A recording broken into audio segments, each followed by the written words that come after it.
Hello, my name is Amara Alder, and this is my Week 7 Community Resource Analysis, Administration, and Micropractice. For this project, I'll continue focusing on Ladres, a mother from Honduras, and Enrique's journey, who's living in Clarkston, Georgia. So one micro-level strategy I would use to advocate for Ladres is a local media campaign. This campaign would highlight the resilience and struggles of immigrant mothers. It would combine her personal story with statistics on the trauma and family separation that immigrant families usually often face. So using platforms like the Atlanta Journal-Constitution, Clarkston Community Radio, and social media outlets like Facebook, Instagram, this campaign could help shift the public opinion. And so the goal is to increase empathy, reduce stigma, and place pressure on policymakers to strengthen services for immigrant families. So technology can also play a huge role in service delivery for Ladres. So the first thing is telehealth platforms could provide her access to counseling services in Spanish. And this reduces transportation barriers and helps her to receive support in a culturally appropriate way. The next thing is mobile applications for case management. It could be used to send reminders for like appointments and track services, which would ensure the continuation of care. And both of these strategies would make it easier for immigrant families to connect with resources. Technology also supports agencies in evaluating how effective their services are.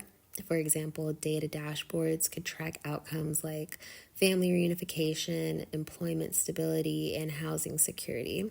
And these measurable outcomes help agencies remain accountable to founders and the community. And another useful tool is anonymous client surveys. So by allowing immigrant clients to share their experiences, agencies can adapt services to better meet real community needs.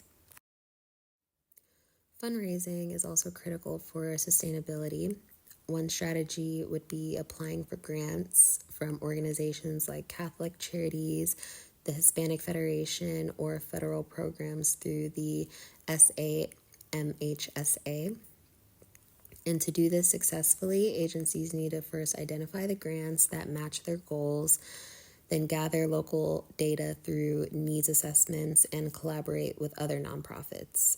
So partnerships make proposals stronger and show funders that agencies are united in meeting immigrant needs. A second fundraising strategy is to launch community-based campaigns. This could include cultural festivals, awareness walks, or online fundraising drives. So collaborating with faith-based groups and local Clarkston businesses would strengthen these efforts. And the benefit of this strategy is twofold. It raises funds and it raises awareness, building solidarity between immigrants and the broader community. So securing grants requires specific steps. The first is to conduct a community needs assessment, combining data with personal stories like Ladres's. The second is to build collaborative proposals that include multiple agencies. And the third is to develop a clear goals and evaluation plan that shows measurable outcomes. And then finally, ensure that the proposal addresses sustainability so the program can continue beyond the grant funding period.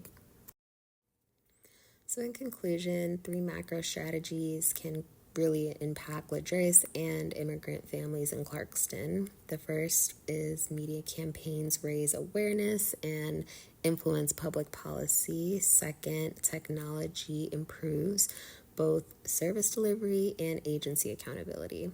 And third, fundraising through grants and community campaigns provide essential resources for sustainability. And together, these strategies create a stronger and more equitable support system that moves from helping one client to creating a systemic change for many.